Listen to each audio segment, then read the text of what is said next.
You already know more than you believe you do, you just haven't learned how to read the signals yet. Everyone leaves clues in silence. Nietzsche's 18 Truths about Human Nature and Psychology will teach you how to recognize them, understand them, and see the hidden inner mysteries beneath the surface. This is an ability no one ever taught you. But once you learn it, you'll never be able to unsee it again. This video is not a quick checklist or superficial advice. It's a deep, step-by-step analysis, structured into 3 tightly connected parts. Skipping any section breaks the integrity of the insight. When you finish the entire thing, you won't just be able to read others, you'll see a version of yourself you've never truly met before. Nietzsche's first psychological truth from childhood: we're taught to trust words, as if language is the only currency of emotional exchange. But Nietzsche warned us not to be deceived by the surface of language, because when people speak, it's often not from sincerity, but from fear, survival instinct, and even self-defense. A person's outward personality is never the whole of who they are, it's only a hard layer of armor. Those who seem gentle and friendly may not be truly kind, they may simply be wrapped in fear of rejection. Those who look unbelievably strong may already be shattered inside, yet they fight desperately not to let you see it. The strangest part is, people often don't even realize they're pretending. They're not deliberately hiding from you, they're running from themselves. Their smiles, wording, and tone are carefully rehearsed performances built from endless acts of self-protection. Nietzsche said, "Every profound soul needs a mask. A soul without a mask cannot survive in the world." This isn't an insult, it's a warning. Don't mistake the mask for the real self. The truth always leaks through the cracks, people reveal themselves unintentionally. Truth doesn't come through words, but through the tiny fractures, the flicker in the eyes, the smile that's forced for half a second too long, the hurried topic change the moment something touches the heart. These silent signals are the key to reading a person. Nietzsche's second psychological truth: what a person hates in others is often what they are suppressing within themselves. The part they most despise in someone else reflects their deepest repression and unresolved inner conflict. This is one of Nietzsche's sharpest observations, the mechanism of projection. Nietzsche suggests we don't truly hate the other, we hate the part of ourselves we haven't admitted yet. What you dislike in someone else may be exactly the shadow you're trying to avoid or hide. Imagine someone who constantly mocks others for being arrogant. Behind that may be a deep insecurity about their own worth. Someone who harshly condemns others as selfish may have grown up being chronically ignored, forcing their own needs into the unconscious. Now, any trace of self-interest in others feels unbearable. Or someone who says others love showing off, perhaps when they were young, one attempt to express themselves was humiliated, so they cut off their confidence completely. If you want to see a person clearly, don't stop at their polished surface. Go deeper, look at what they hate most, and why. That is the key to their inner world. Nietzsche's third psychological truth: all language is disguise, truth leaks through silence.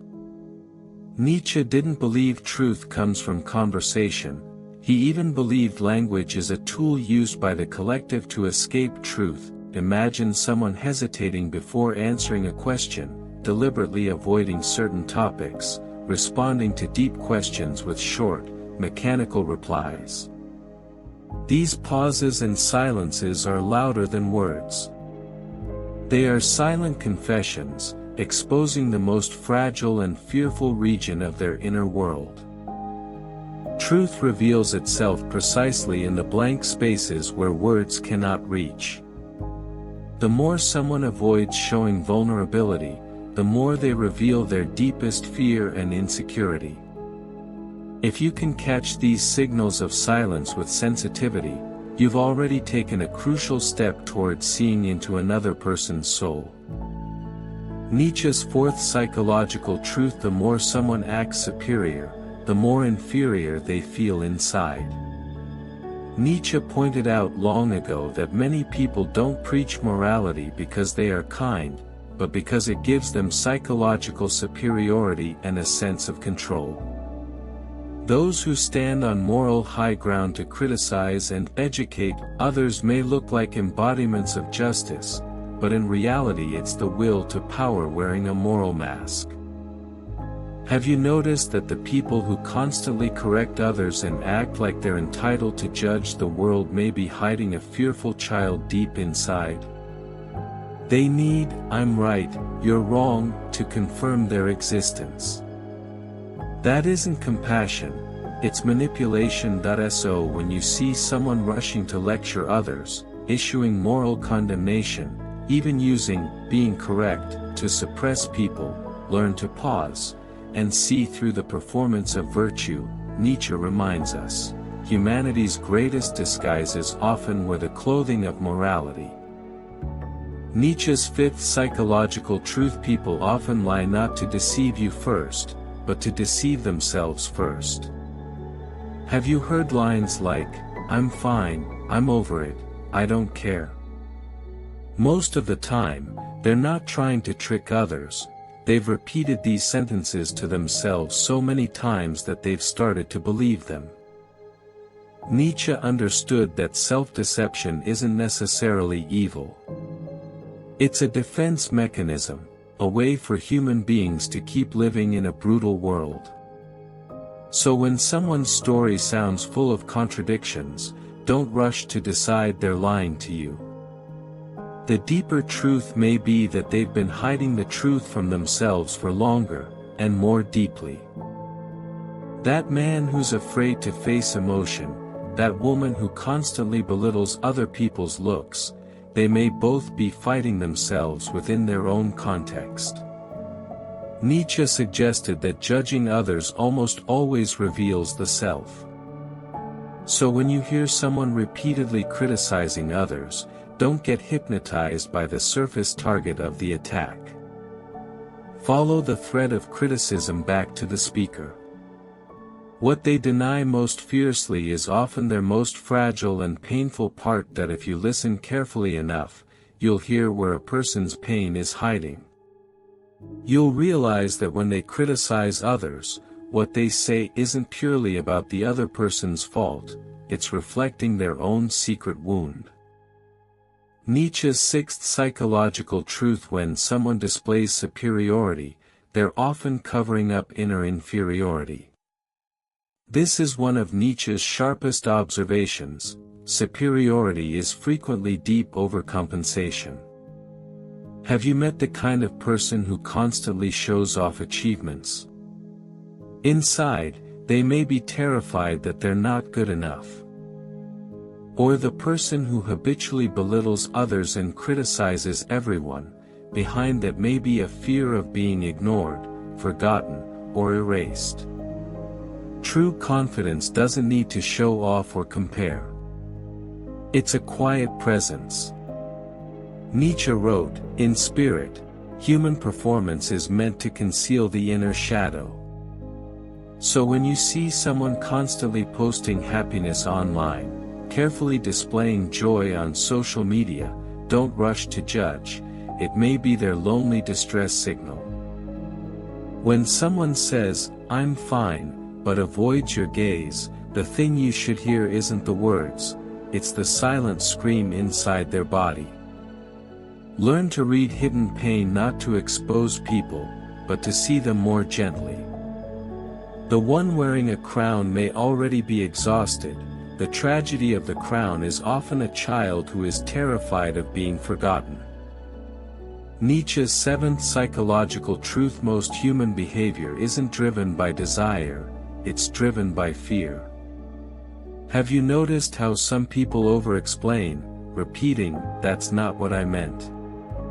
Some people dominate conversations, always pulling the topic back to themselves. Others stay silent at the edge, constantly yielding, never expressing what they truly think. Why does this happen? Because beneath these behaviors are emotions we don't want to face: fear of rejection, fear of abandonment, fear of humiliation, fear of being misunderstood, or even fear of being forgotten. Nietzsche saw that humans rarely act from pure desire. More often, we act to avoid the fear of losing status, losing love, or losing our sense of worth. So if you want to understand someone, don't only listen to what they say they want. The more important question is, what are they truly afraid of losing? That's where the truth hides. Nietzsche's 8 psychological truth: people who habitually criticize others are often revealing themselves. Criticism is a mirror. It reflects not only the person being criticized, but the inner world of the critic. Next time you meet someone who always nitpicks and attacks others, don't rush to argue. Listen closely to the hidden voice beneath their words. What they're saying may not really be about you. It may be about them. The person who mocks emotional people may be ashamed of their own feelings. The person who accuses others of being lazy may be desperately afraid of slowing down.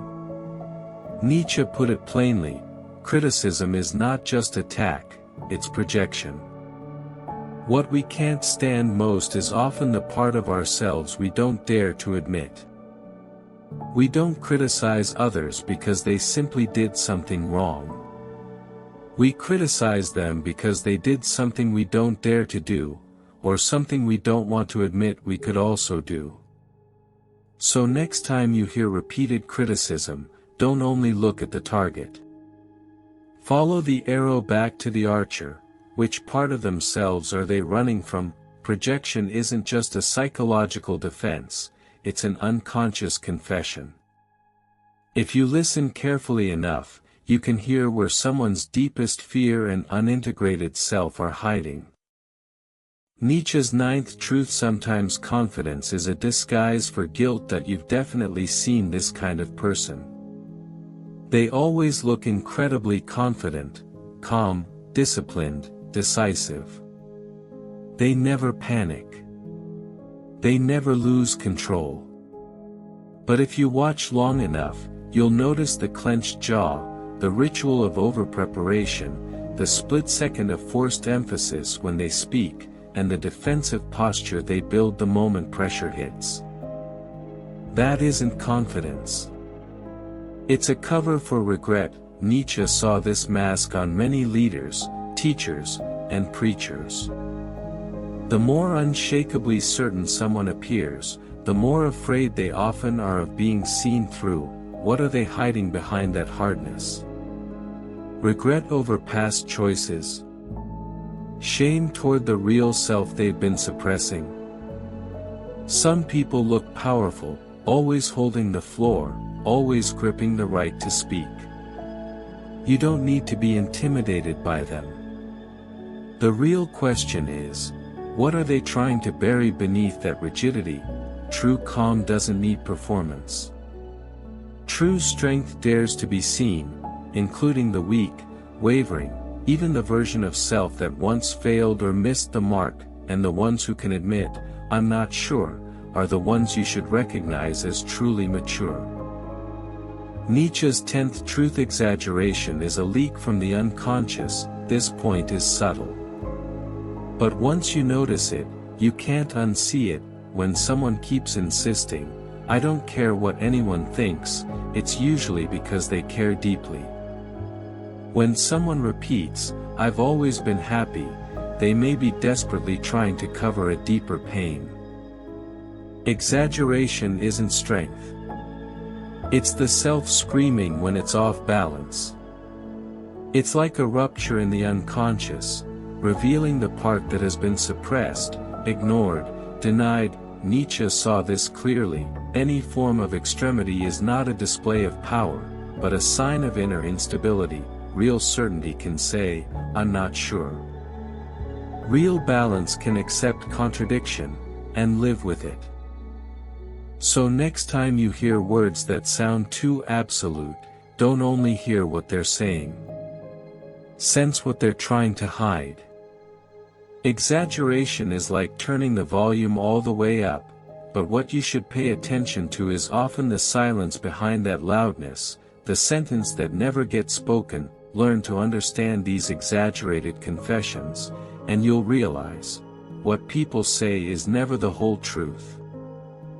Nietzsche's 11th truth: the desire to control often hides inner chaos. That we all want control, over our life, work rhythm, relationships, daily order. That's natural. Humans are wired to hate uncertainty. But for some people, the need for control becomes almost compulsive. They arrange every detail, confirm schedules repeatedly, have opinions about everyone else's decisions, feel anxious about change, and even try to manage other people's emotions and choices. Nietzsche saw through this. He believed that those who need to control everything are often living in inner disorder. They can't tolerate external movement because the inside is already shaking. So they build high walls of order, they use control to steady themselves, rules to resist inner chaos. They don't truly love planning. They're trying to buy a false sense of stability through fear. You've probably met someone like this. They aren't necessarily bad people. Their inner chaos is simply so intense that controlling others becomes their temporary sedation. But true strength has never come from control. It comes from the capacity to endure chaos without being destroyed by it. So next time you meet someone who needs to control everything, don't rush to get angry. Ask yourself, what kind of inner collapse are they resisting? Sometimes the more rigid a person looks on the outside, the more glass fragile they are on the inside. And your understanding might be the first thing that helps them soften. Nietzsche's 12th truth: performance is a glossy form of emptiness. This may be one of Nietzsche's sharpest, and most unsettling, insights. The complexity of the human heart is never written on the face. And in today's era, this line feels almost prophetic. Open social media, every photo is carefully designed, every video edited just right, every persona nearly flawless. It's as if everyone is shouting at the world, "Look at me. Look at me." But Nietzsche wouldn't be fooled by the bright surface. What he would see is not confidence and success, but a deeper emptiness and despair. That he understood. When someone starts living like a show, it's not because they're so strong, it's because they don't believe they're worthy of love as they are. So they keep raising the stakes, more selfies, more updates, as if they're using color and noise to fill a black hole that keeps collapsing inward. Truly powerful people don't need to be seen, because they have already seen themselves. They don't need a persona, because they live truthfully. They aren't afraid of silence, because they aren't empty inside.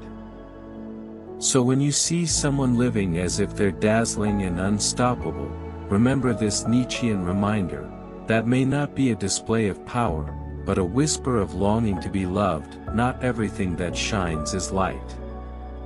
Sometimes it's only a lonely performance inside the dark. When you put all of this together, you'll feel your eyes slowly changing.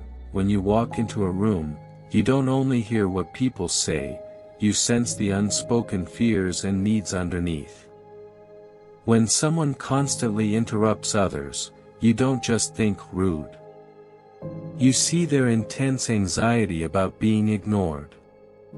When someone keeps showing off, you don't simply hate them, you recognize the hidden wound underneath. You're not reading minds. You're reading masks, those disguises people are forced to wear to survive, and Nietzsche hands you a flashlight that shines into truths hidden by language. This isn't merely a psychological technique. It's a human responsibility. Because once you truly understand people, you can't pretend you don't. You begin to realize, most people use smiles to hide sadness, control to cover fear, criticism to protect fragility. You stop judging so quickly, because you know, behind every behavior, there is an unspoken pain, and that is real strength. Next, we enter our third part. There, we will tear away the deepest layer of the mask, those hidden childhood wounds, and how they slowly shape our adult personality and destiny. You will learn 6 ultimate insights. They will not only help you see others more clearly, but also help you understand yourself anew. Because at that moment, you will no longer just look at people, you will begin to see the stories of souls. Let's finish this journey together.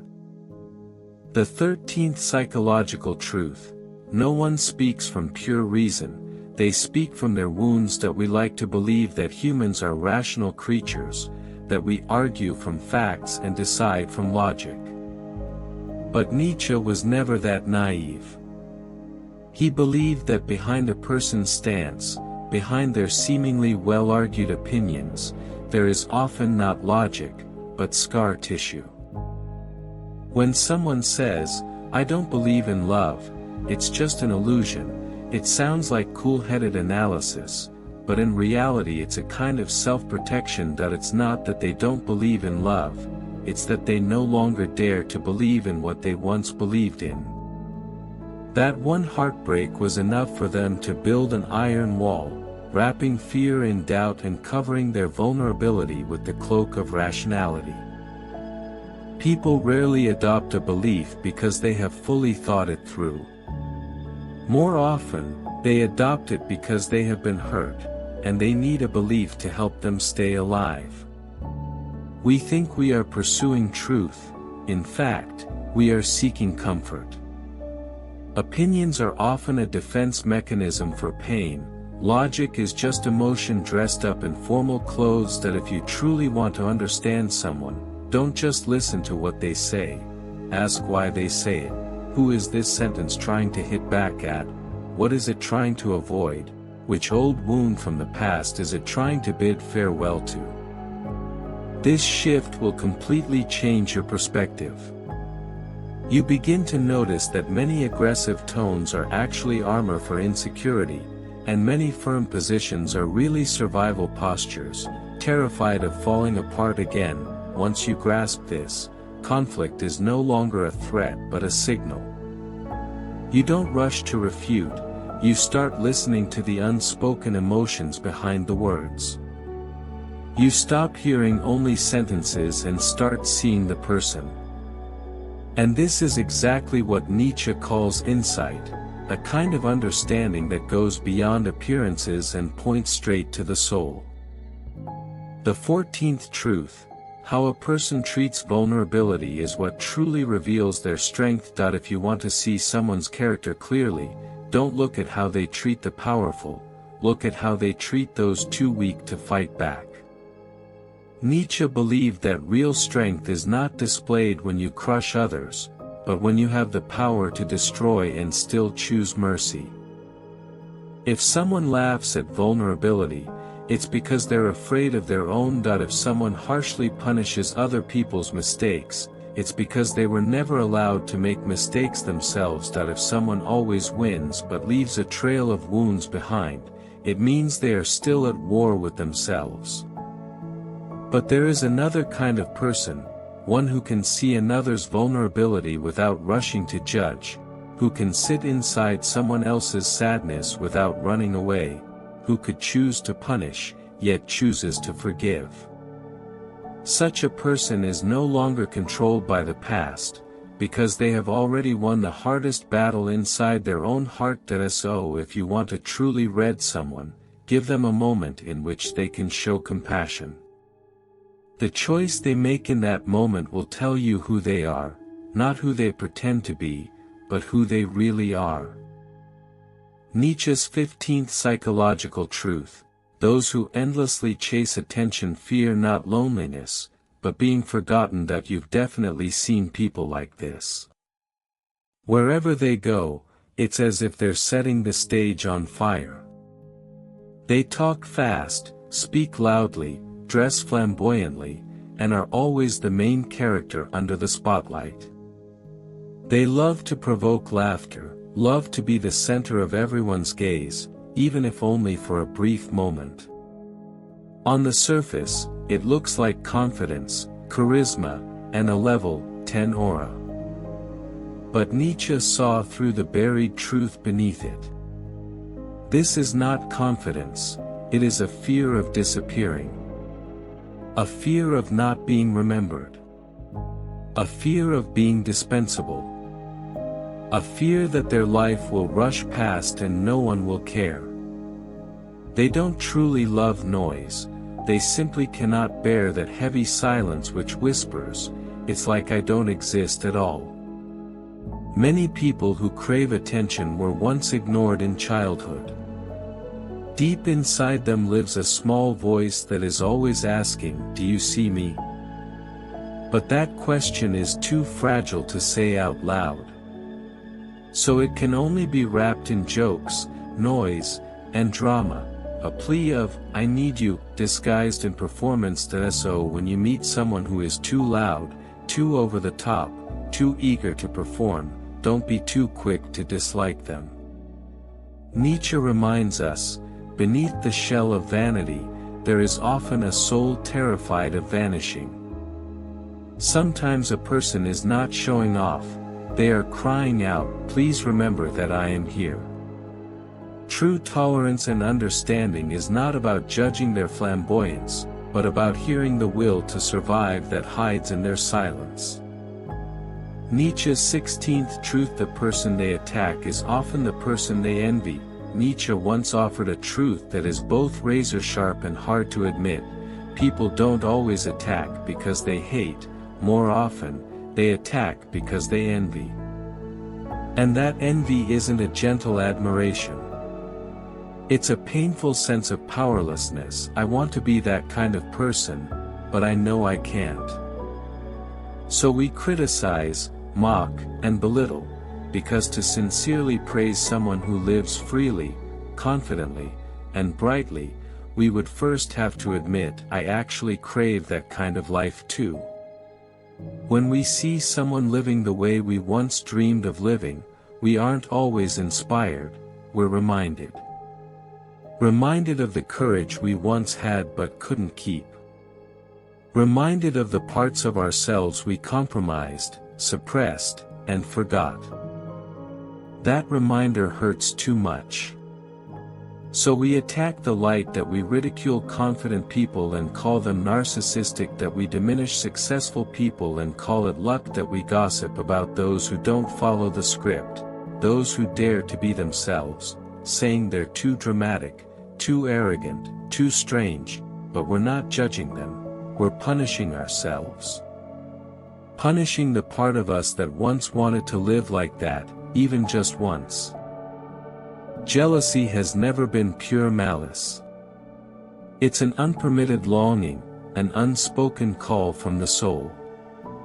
Deep down, a voice is whispering, I want that too. I just don't think I deserve it. If you understand this, you become immune to petty attacks, because you know they aren't truly hating you. They're grieving themselves. And more importantly, if you can notice that spark of envy inside your own heart, you'll know what it really is. Your desire is telling you you're not dead.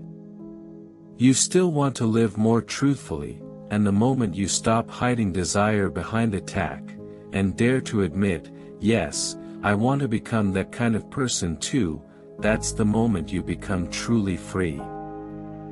Nietzsche's 17th truth: what people perform isn't belief, it's childhood. You may have heard the saying, people never change. But the truth is, people don't fail to change, they keep reenacting, not because they don't want to change, but because they don't realize they're acting. They're playing a script that was cast in childhood, and has never stopped. What is that script? The child who was never listened to grows up unable to listen to others. The child who was scolded for expressing emotions becomes an adult who is cold, hyperrational, and distant. The child who only earned love by being good, by getting 100 points, may grow up trapped in a relationship that hurts them, still trying to please, still smiling through the performance.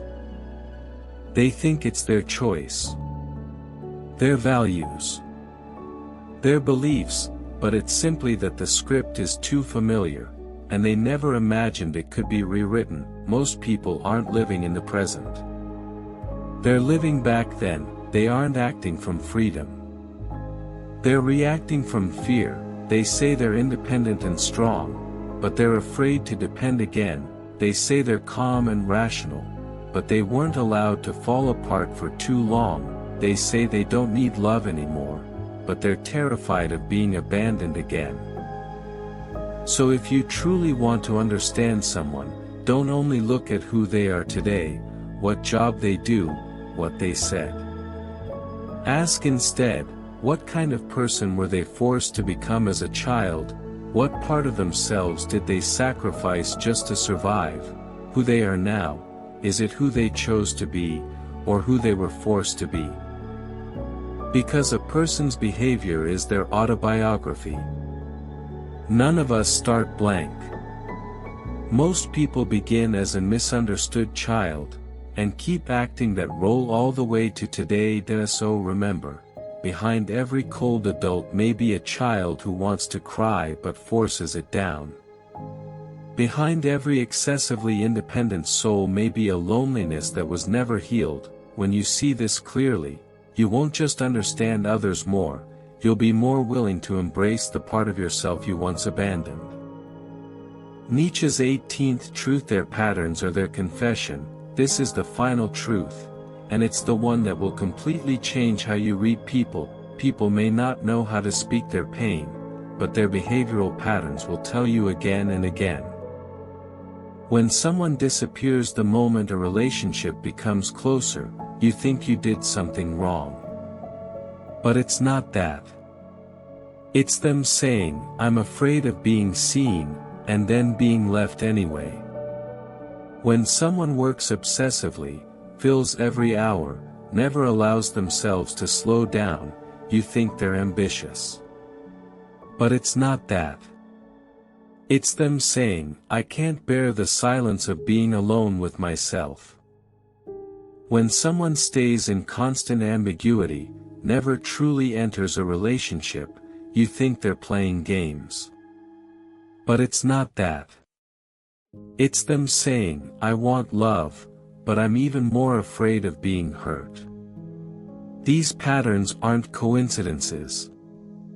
They are the language of the unconscious, the most honest confession of the inner world.